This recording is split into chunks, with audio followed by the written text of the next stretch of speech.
días, hermanos. Bienvenidos nuevamente. Y para los que están visitando, bienvenidos. Creo que no hay ninguna visita. No, estamos todos los que normalmente venimos. Así que Dios los bendiga, hermanos. Vamos a pedirle que puedan tener la Biblia abierta en Filipenses capítulo 2, luego de la lectura de todo el capítulo. Siempre es muy importante poder no solamente enfocarse en un versículo ahí en lo que uno está estudiando, sino hay que ver en su contexto literario, ¿no? Tanto lo que ha pasado antes y lo que ha pasado después, porque como se decía, ¿no? Cuando uno agarra un texto y lo saca de contexto, se vuelve un pretexto y uno puede hacerle decir a las Escrituras lo que uno quiera hacerle decir. Por eso aquí hay tantos predicadores por ahí que enseñan de manera un verso acá, otro verso acá. Tratamos nosotros, y lo hacemos, de predicar cada semana, ir recorriendo un libro de la Biblia. Hemos hecho una pausa en Romanos, terminamos Filipenses y vamos a volver nuevamente a Romanos para poder seguir estudiando esa hermosa carta. Así que, hermano, el sermón del día de hoy se titula El Rey que se vistió de siervo. El Rey que se vistió de siervo, y va a estar dividido en 3 puntos. El versículo 5 del capítulo 2 va a ser la regla de vida, imitar a Cristo. El versículo 6 al 8, la humillación voluntaria de Cristo. Y el versículo 9 al 11, la exaltación de Cristo por el Padre. Ahí en la pantalla le mandé una imagen al hermano Gerson para que lo pueda reproducir, para usted que toma nota y pueda también anotarlo los puntos y pueda ir también siguiéndonos de esa manera. Muy bien, hermanos, antes de entrar, vamos a nuevamente orar y pedirle al Señor que nos acompañe en esta predicación. Padre, nuevamente nos acercamos a ti por medio de la oración y rogamos por favor tu asistencia, que puedas a mis hermanos ayudarle para que tengan un corazón presto a escuchar, unos oídos atentos, y que a través de mi persona, Señor, un hombre que tú me conoces con debilidades, tu palabra pueda ser expuesta. Ayuda a mis hermanos, como también ayúdame a mí a dirigir este culto de adoración, esta predicación, y que en todo tu nombre sea exaltado, y que también, Señor, si así tú lo permites, podamos ver que pecadores puedan ser reconciliados contigo, o quizás hermanos que están hoy con dudas puedan ser reafirmados en la fe y puedan volver a tener esa comunión que han perdido o han descuidado. Oramos en tu bendito nombre, Padre. Amén.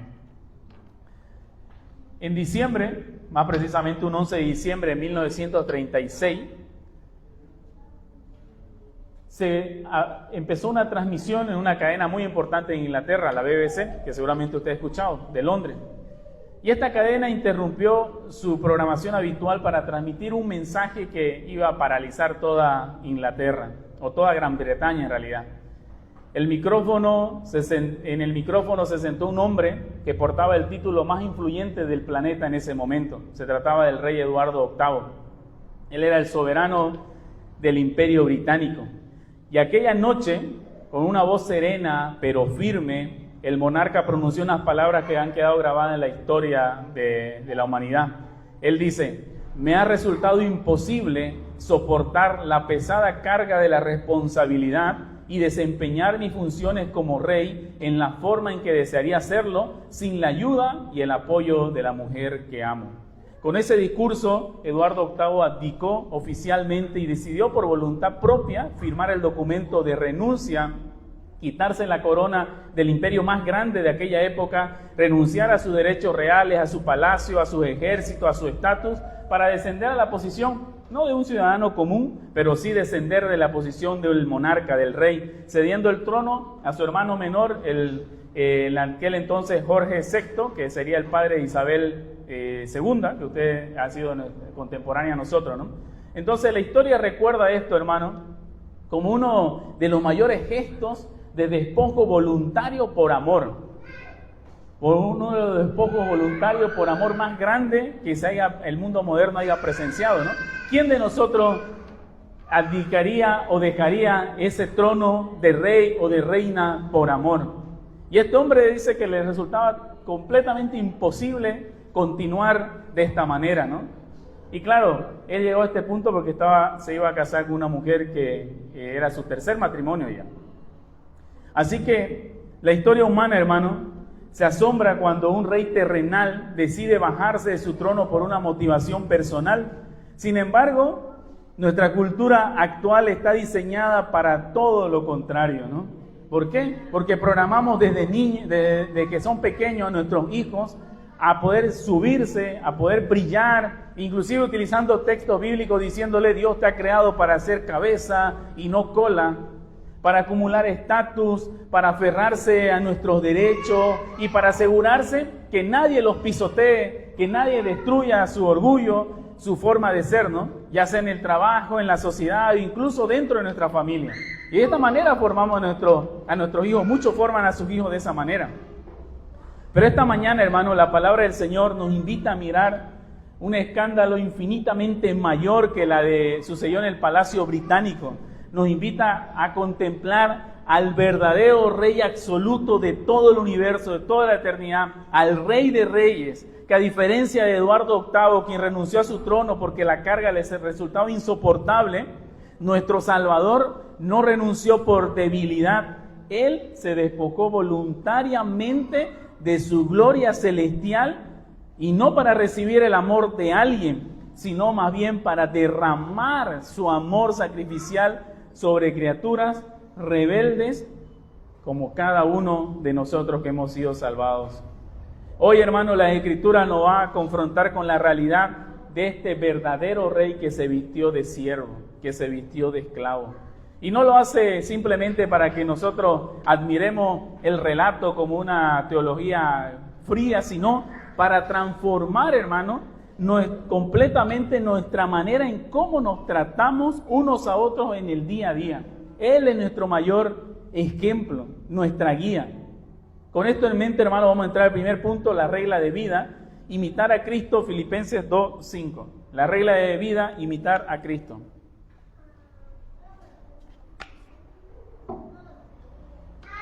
Dice: haya pues en vosotros este sentir que también hubo en Cristo Jesús.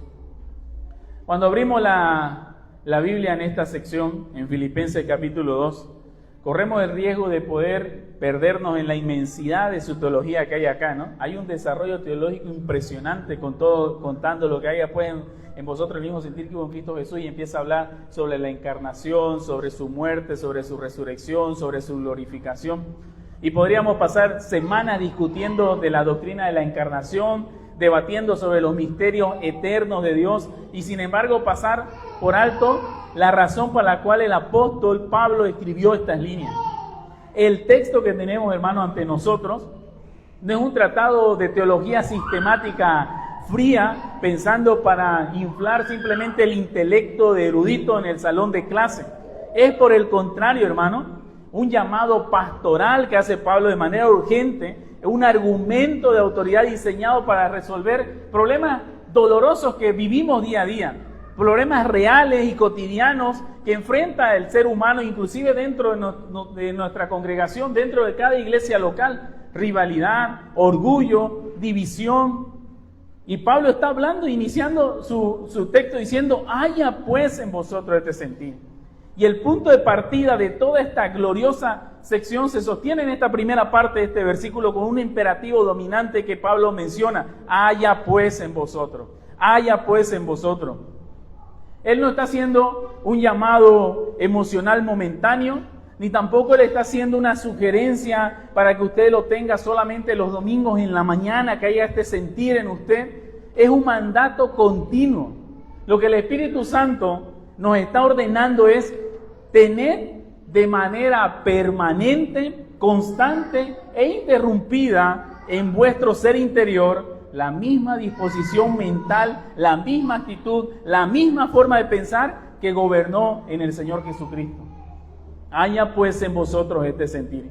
Y esta actitud, hermano, mental, es el puente obligatorio e inquebrantable que Dios edifica para conectar su teología más alta, la del cielo, lo que vemos en Cristo, con la práctica en la vida de la iglesia aquí en la tierra. Él es nuestro mayor ejemplo, nuestra guía. Y la Escritura, hermanos, es asombrosamente consistente al presentarnos la imitación de Cristo, no como una opción mística que está simplemente reservada para algunos pocos súper espirituales, sino como el único estándar, hermano, operativo de la verdadera fe de aquellos que han sido salvados. El Nuevo Testamento entero se niega y no vas a encontrar en alguna parte del Nuevo Testamento que ponga la doctrina por un lado y el carácter por otro lado. Ambos van juntos, ambos van de la mano. Y a lo largo de sus páginas nos ordena que debemos de modelar nuestra vida según la vida del Señor Jesucristo. Dice Mateo 11:29 que nos ordena imitar su mansedumbre, nos ordena imitar la ternura de su servicio. Cuando Él dice, llevad mi yugo sobre vosotros y aprended de mí, que soy manso y humilde de corazón.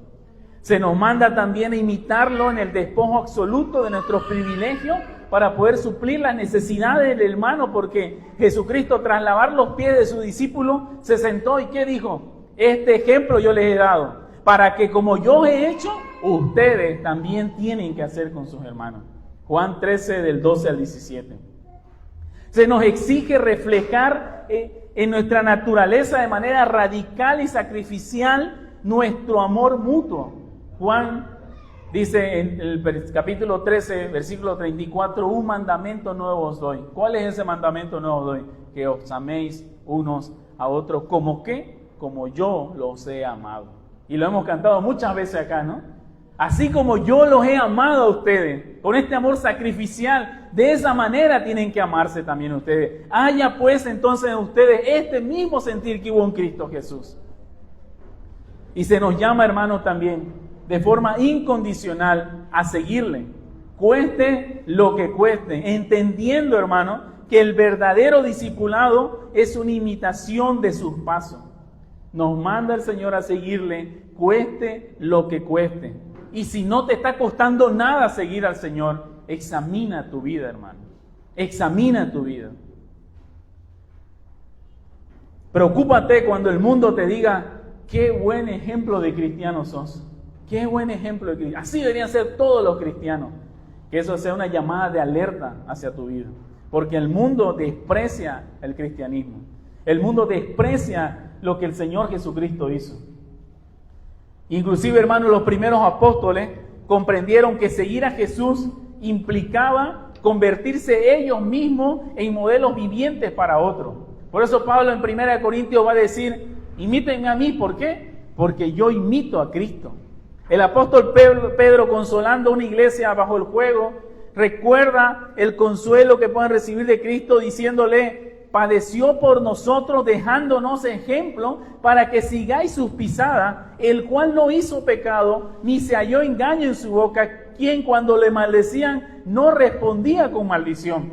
Él nos ha dejado de ejemplo, no se halló engaño en su boca, no respondía con maldición cuando lo maldecían. Y el apóstol Juan cierra el argumento con una sentencia que no deja espacio a ninguna excusa cuando él dice en su primera carta, en el capítulo 2, el que dice que permanece en él, ¿qué debe hacer esta persona? Debe de andar como él anduvo.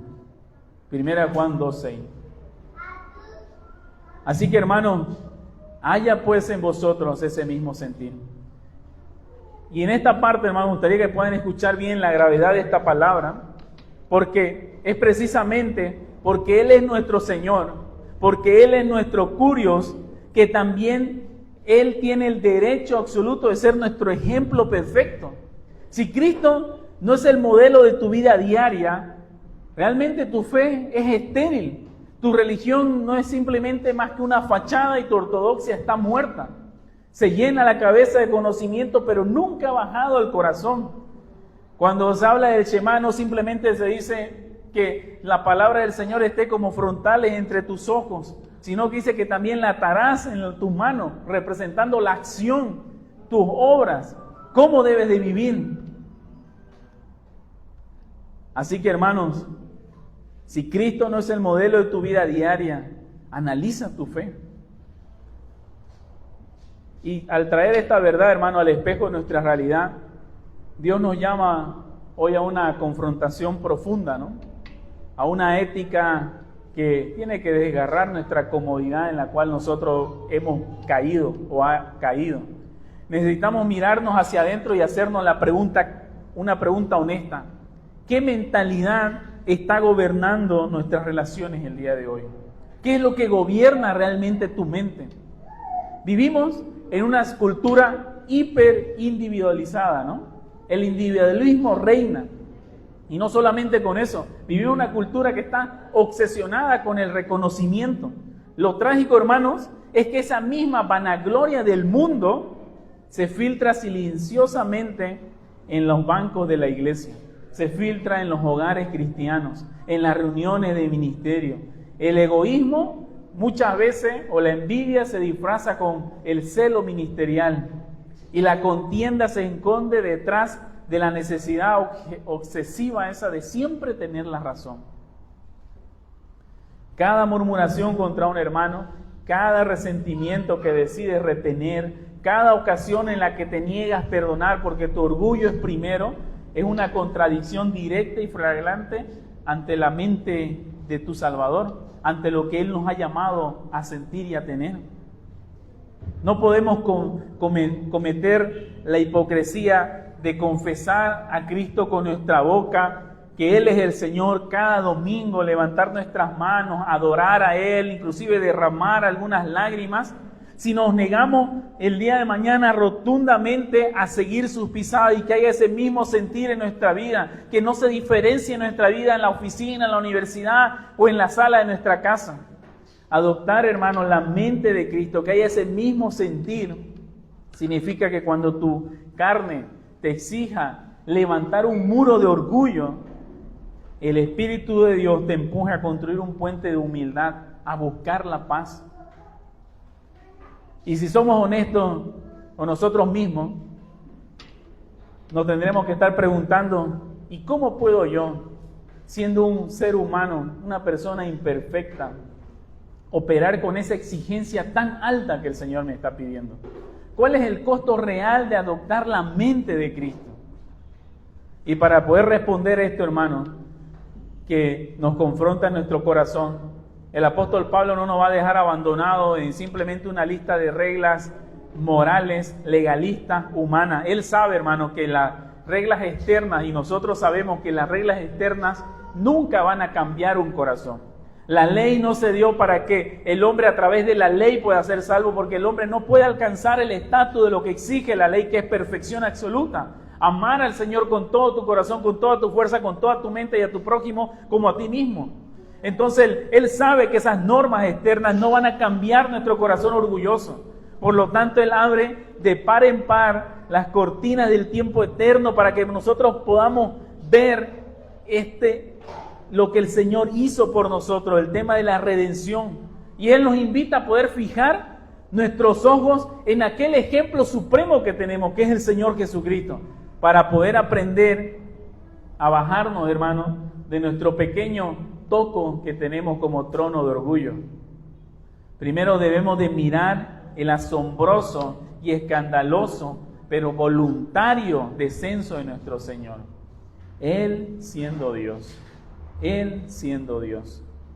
Vamos a pasar al punto 2, que es la humillación voluntaria de Cristo, del versículo 6 al versículo 8.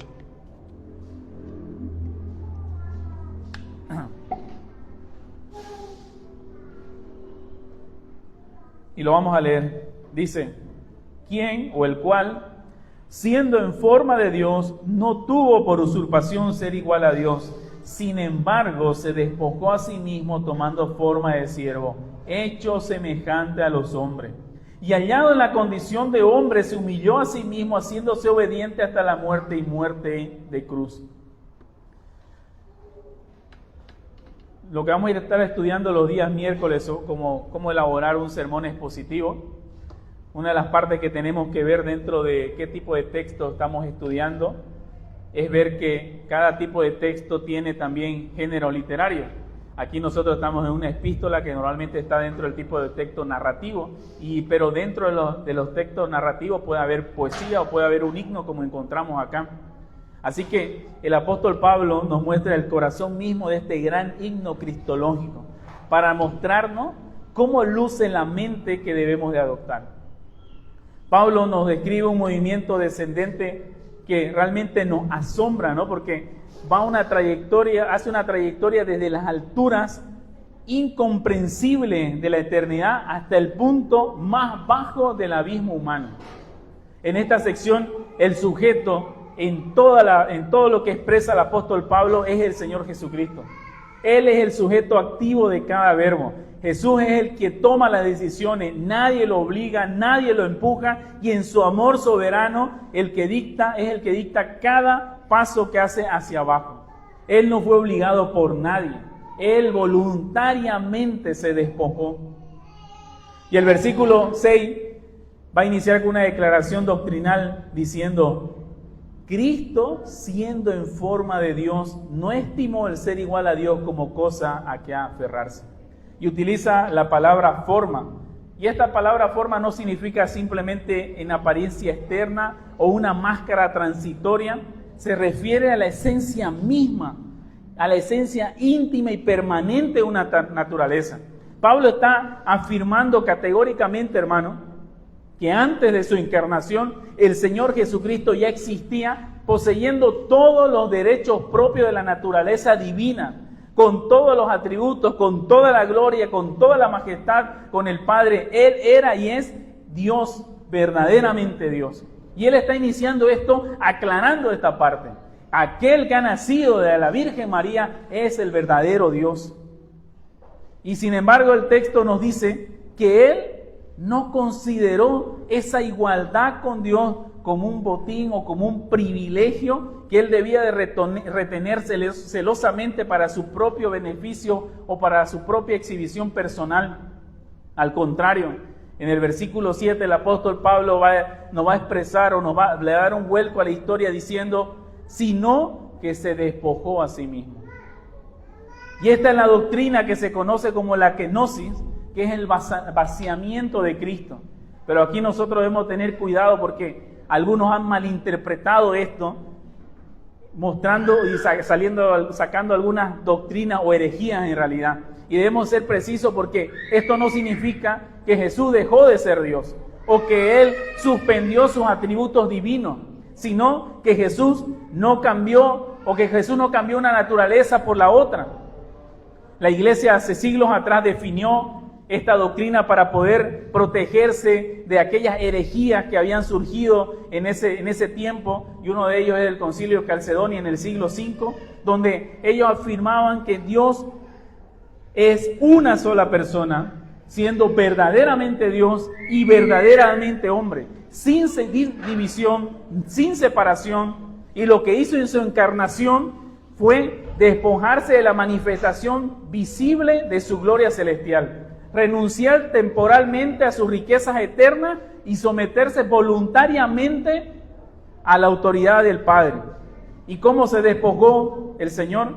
El mismo texto nos va a decir cómo Él hizo ese despojo: tomando forma de siervo, hecho semejante a los hombres. Y cuando vemos esto, hermanos, es indudable no hacer un contraste, ¿no? Porque el que poseía la esencia divina, ahora Él asume de manera real y verdadera la esencia de un siervo, de un doulos, de un esclavo. Hermano, imagínese esto: el rey, y mediten esto y piensen, el rey soberano, el creador de todo el universo, el que con la voz de su palabra se hacían las cosas,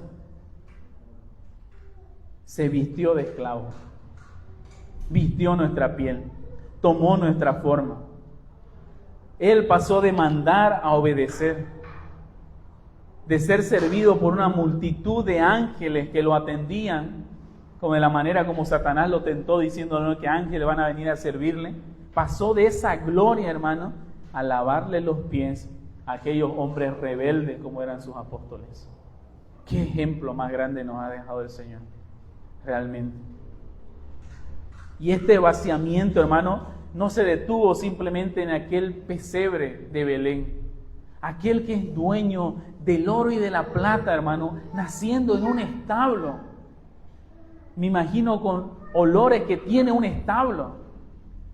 Aquel que es dueño de todo el universo, no teniendo dónde recostar su cabeza. Aquel que es dueño de todo, diciéndole, vete de este lugar, no te queremos en este lugar. Ese vaciamiento del Señor Jesucristo no se detuvo solamente en el pesebre de Belén. El versículo 8 nos lleva aún todavía más profundo en el abismo de este vaciamiento, diciendo, y estando en la condición de hombre, se humilló a sí mismo, haciéndose obediente hasta la muerte y muerte de cruz. Y noten el cambio que hace aquí el apóstol. Deja de hablar usando la palabra forma y empieza a usar la palabra condición, ¿no? Haciendo y estando en la condición de hombre. Para entenderlo de forma más sencilla, hermano, la forma se habla de su esencia, de algo interior con su identidad real que nunca cambia, pero la condición, en cambio, se refiere al aspecto puramente externo, a lo transitorio, a lo que se ve a simple vista. Entonces, cuando el Rey del universo, hermano, caminó entre medio de nosotros, la gente común no es que estaba viendo un hombre que caminaba y resplandecía rayos y tenía una aureola en la cabeza o coronas de fuego alrededor de él. Al mirarlo exteriormente, las personas lo reconocieron en una condición totalmente humana. Vieron a un hombre, como dice la Escritura, un hombre que tenía hambre, a un hombre que lloraba cuando su amigo falleció, a un hombre que se cansaba después de caminar bajo el sol, a un hombre que sangraba cuando era maltratado. Pero sin embargo vemos a un Dios que en esa condición decidió vestirse Él de nuestra fragilidad y parecerse a nosotros en todos los sentidos, porque Él era verdaderamente hombre, con la única y maravillosa diferencia, hermano, y que eso quede bien grabado en su corazón: nunca cometió pecado. Él era el santo, santo, santo de Israel. Y en esa condición de hombre, hermano, el rey que se vistió de siervo llevó su obediencia al límite extremo. No solo obedeció en la vida, sino que obedeció hasta la muerte, y no cualquier muerte, una muerte de cruz.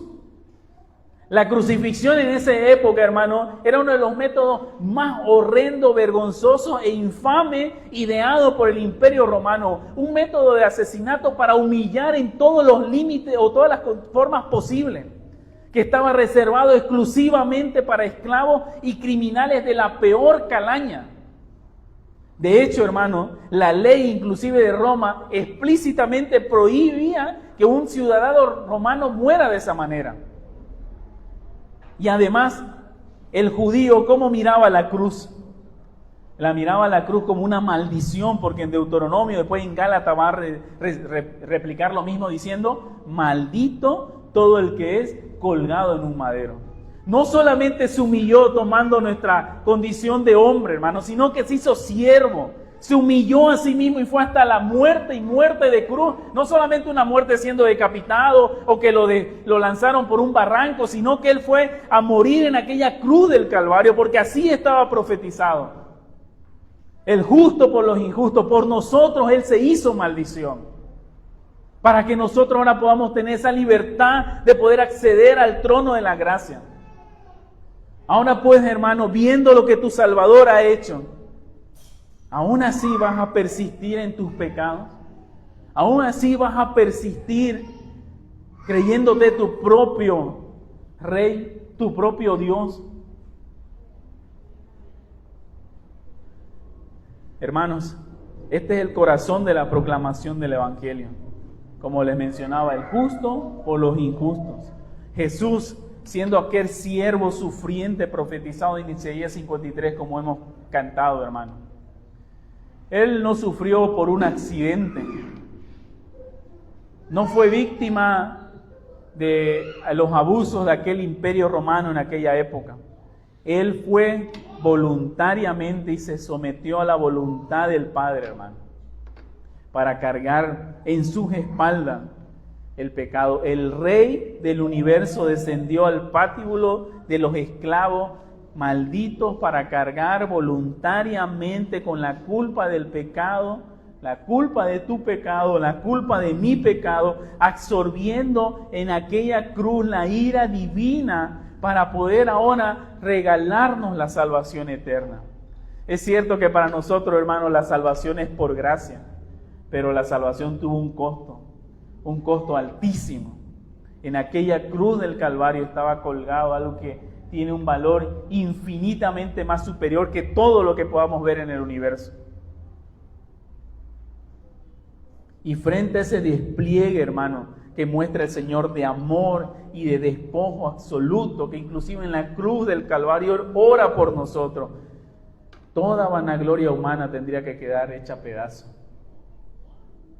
Sin embargo, si nosotros intentamos cumplir este mandato usando nuestras propias fuerzas o simplemente tratando de ser mejores personas, vamos a fracasar rotundamente. Este no es un llamado a que usted trate de hacerlo en sus propias fuerzas. Ahora ya tengo una lista de lo que yo tengo que hacer, entonces voy a intentar hacerlo. El apóstol Pablo no nos está dando una ley pesada para poder aplastarnos. Más bien, la maravillosa noticia del Evangelio, hermano, es que Cristo no es solamente nuestro ejemplo externo, como hemos leído en varios pasajes del Nuevo Testamento, sino que más bien Él es nuestra vida interna. Él habita en nosotros. Y eso es algo tan maravilloso, hermano, que los cielos de los cielos no lo pueden contener, pero sin embargo Él habita en este cuerpo. Somos su templo. El mismo Jesús, hermano, que se vistió de siervo, ha venido a vivir dentro de nosotros por medio de su Espíritu Santo. Y en su gracia, Él es el que nos da el poder para lograr lo que nosotros nunca podríamos hacer. Vivir el Evangelio. Renunciar a nuestro orgullo. Renunciar a buscar vanagloria, a buscar la gloria de los hombres. Y miremos, hermanos, cómo el poder de esta verdad cambia por completo nuestra realidad. Porque si el Hijo de Dios, teniendo todos los derechos legítimos, decidió no aferrarse a ellos por amor a nosotros, ¿con qué derecho entonces nosotros nos aferramos a nuestros pequeños e imaginarios privilegios terrenales o que decimos que debemos de tener? El ejemplo de Cristo, hermano, no es que viene a destruirnos y aplastarnos, viene más bien a liberarnos de la esclavitud de proteger nuestro propio ego. Adoptar la mente de Cristo significa que el Espíritu Santo nos da una seguridad tan profunda en Dios que ya no necesitamos vivir mendigando los aplausos de los hombres, porque sabemos a qué Dios servimos y a qué Dios pertenecemos. Y como el apóstol Pablo va a decir en 1 Corintios, vivan conforme al Evangelio, estén siempre andando conforme al Evangelio, sabiendo que todo lo que hagan para el Señor no es en vano. El hombre ya no va a vivir mendigando el aplauso. Y piénsalo de esta manera práctica, hermano. Cuando alguien en la iglesia o en tu propia familia te ofende, o ignora tu trabajo, o hiere tu orgullo, tu carne te va a gritar obviamente que te defienda, ¿no? Que levantes un muro, que te vengues con el silencio o que hagas valer tu derecho a tener la última palabra. Pero ahí, hermanos, donde el Evangelio sale a tu rescate. Mirás a Jesús en la cruz y decís, si mi Rey entregó todos sus derechos para salvarme, yo puedo entregar mi derecho a tener la razón en esta discusión. Yo puedo entregar mi derecho a tener la razón para tener la paz. Y el Evangelio, hermano, te da la libertad y la alegría de poder servir de manera anónima, si así el Señor quiere que sirva. Puedes limpiar la silla, puedes cuidar a los niños, puedes abrazar al necesitado sin que nadie te vea, porque sabes que la mirada de tu Padre Celestial es tu mayor y más alta recompensa. El peso de ser alguien importante cae al suelo porque en Cristo ya tienes todo. Eso te da el Evangelio, la libertad de poder servir al Señor sin esperar un reconocimiento. Y en su momento, quizás el Señor sí pueda reconocer públicamente algún trabajo, como ha pasado con tantos misioneros que han trabajado durante muchos años en el anonimato y después el Señor los ha sacado a la palestra pública, ¿no? como por ejemplo Paul Washer, es muy conocido en nuestro ámbito en Latinoamérica, pero él sirvió durante muchísimos años en la selva en el Perú, siendo para nosotros, por ejemplo, para el mundo un don nadie, ¿no? Y el Señor en su momento quiso sacarlo a la luz pública, pero puede ser que no, y aún así dejarás de servirle a Él. Pero si tu persona, hermano, no es cristiano y no cree en el Señor Jesucristo, o tienes dudas, hermano, este descenso voluntario que hace el Señor tiene que derribar por completo la idea de que Dios es un Dios lejano, o un Dios tirano, un Dios frío, indiferente a tus batallas. Ningún líder religioso, ningún filósofo, ningún monarca de este mundo jamás ha abandonado las profundidades, ha bajado, a las profundidades de tu dolor para rescatarte como Él lo hizo.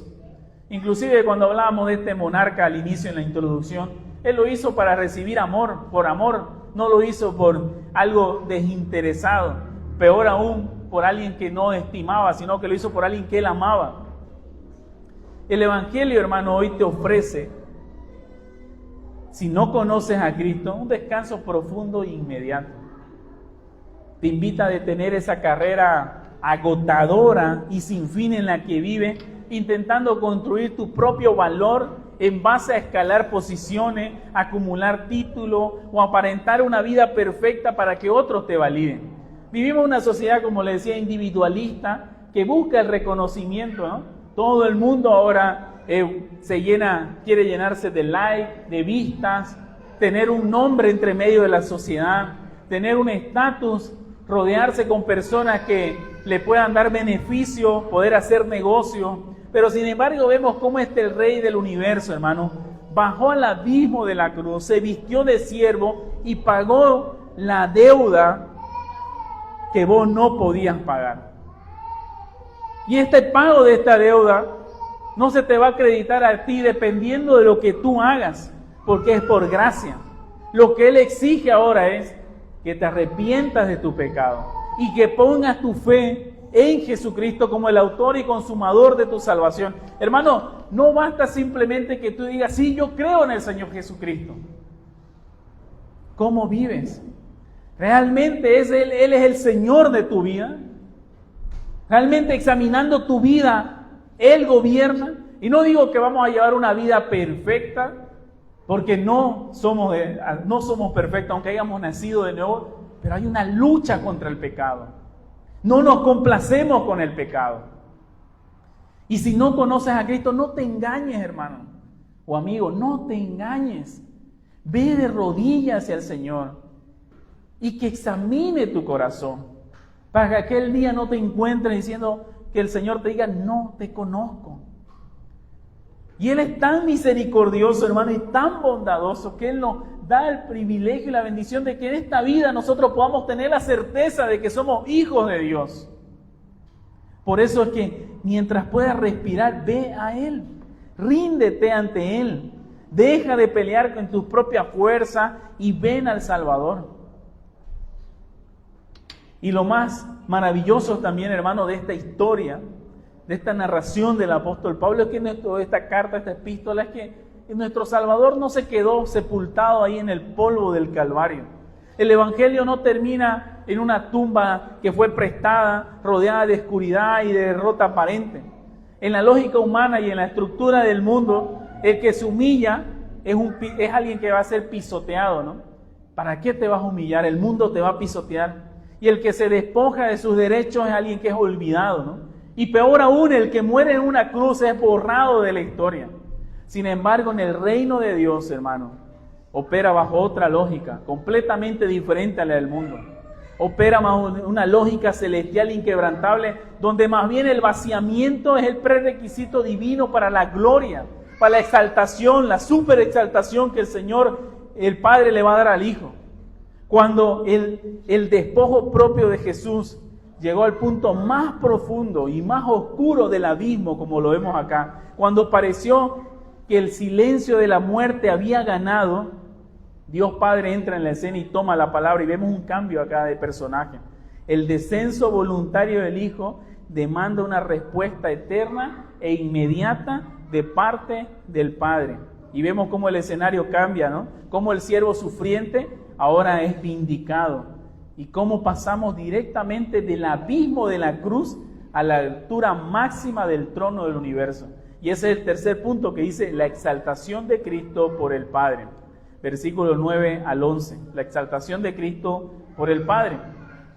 Y dice así: por lo cual Dios también lo exalzó a lo sumo y le dio un nombre que es sobre todo nombre, para que en el nombre de Jesús se doble toda rodilla de los que están en los cielos y en la tierra y debajo de la tierra, y toda lengua confiese que Jesucristo es el Señor, para la gloria del Dios Padre. Este versículo 9 comienza con una palabra que cambia por completo el destino, ¿no? Dice, por lo cual.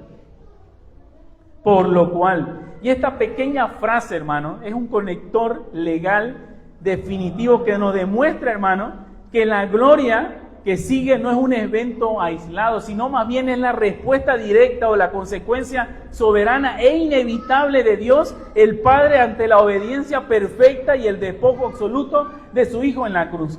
Por lo cual, Cristo fue obediente hasta la muerte, se despojó a sí mismo, estaba en la condición de nosotros, se humilló, por lo cual Dios lo exalzó, Dios lo elevó. Así que, hermano, veamos cómo cambia el escenario acá, ¿no? En los versículos anteriores Jesús era quien actuaba, Jesús era el que se había vaciado, humillándose a sí mismo, pero en el momento en que Jesús toca el fondo del abismo en el Calvario, el Padre interviene tomando la palabra y Él se convierte en el agente activo diciendo, por lo cual Dios también le exaltó hasta lo sumo. Y la palabra original acá de exaltar es una expresión de super exaltación. Dios no solamente lo resucitó, sino que lo elevó a la altura más excelsa y trascendental del cosmos, otorgándole, como dice el texto, un nombre que es sobre todo nombre.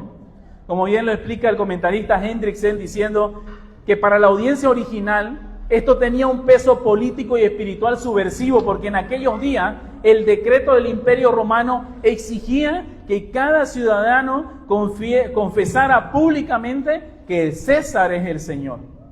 Entonces, hermano, en esta colonia romana, Filipos, que estaba obsesionada con los títulos y los rangos sociales, Pablo le declara diciéndole que el nombre de Jesucristo es un nombre sobre todo nombre y no el César. Y Pablo va a tomar un pasaje del Antiguo Testamento, que es Isaías 45:23, donde Dios declara de forma exclusiva, diciendo que solo ante mí se van a doblar toda rodilla. Y toma ese texto Pablo y ahora se lo aplica al Señor Jesucristo. El mensaje entonces contundente, hermano, que el apóstol nos está diciendo acá. El estatus final y la lealtad absoluta no le pertenece al trono de Roma, ni a ningún poder humano, sino al Cristo que fue crucificado. En su nombre se doblará toda rodilla. Y este es el clímax de la buena noticia del Evangelio, hermano, porque el Evangelio no termina en derrota. No terminó en aquella tumba. La tumba, hermano, está vacía. Terminó en la victoria absoluta de la resurrección, la ascensión y la coronación de Jesús. Y Dios ha decretado, hermano, un homenaje obligatorio y universal para su Hijo. Como dicen los versículos 10 y 11, declarando que en el nombre de Jesús, ¿qué va a acontecer? Se va a doblar toda rodilla y toda lengua confesará que Él es el Señor. La creación entera, engloba Pablo aquí la creación entera al hablar lo de arriba, los ángeles en gloria, los seres humanos aquí en la tierra y las potestades del abismo. Todos van a tener que reconocer la absoluta soberanía del Señor. Todos van a tener que decir que Él es el Señor. Él es el dueño y gobernador del universo. Entonces, hermano, el Evangelio nos asegura que el mal, que el pecado, que la muerte, que la división ya no tiene la última palabra porque Él es el Señor. La cruz parecía el final de un esclavo, pero el Evangelio nos refleja o nos revela que fue el camino al trono del único Rey legítimo que vino a salvarnos. Y esta verdad, hermano, esta verdad teológica, ¿cómo baja a nuestra realidad? ¿Cómo nos da esperanza el día de hoy? Nos da la certeza absoluta, hermano, de que en la lógica del reino de Dios, la entrega humilde nunca termina en derrota. Si compartes el despojo de Cristo, Dios te asegura que también compartirá su destino en gloria. No necesitamos buscar nuestra propia justicia, ni pelear por nuestra reputación cuando el mundo vitupere nuestro nombre. Quien se humilla bajo la poderosa mano de Dios, hermano, será exaltado a su debido tiempo. El servicio sacrificado por amor a la iglesia vale la pena, ciertamente vale la pena, porque nuestro Padre Celestial que ve en lo secreto, Él mismo nos vindicará. Quizás en esta vida, como le venía diciendo, quizás en la eternidad, pero un día todo se hará justicia. Y vale la pena, hermano, en el lugar donde te encuentres, gastar tu vida por el Señor. Aquellas que son madres, vale la pena gastar su vida criando a hijos que conozcan las palabras del Señor. Vale la pena aquellos que son hombres, hermano, gastar su vida trabajando para sostener a su familia. Vale la pena, hermano, entregar los mejores años de tu juventud al servicio del Señor. Vale la pena, hermano. Haz cosas que trasciendan la eternidad, que trasciendan la muerte. Vive de esa manera.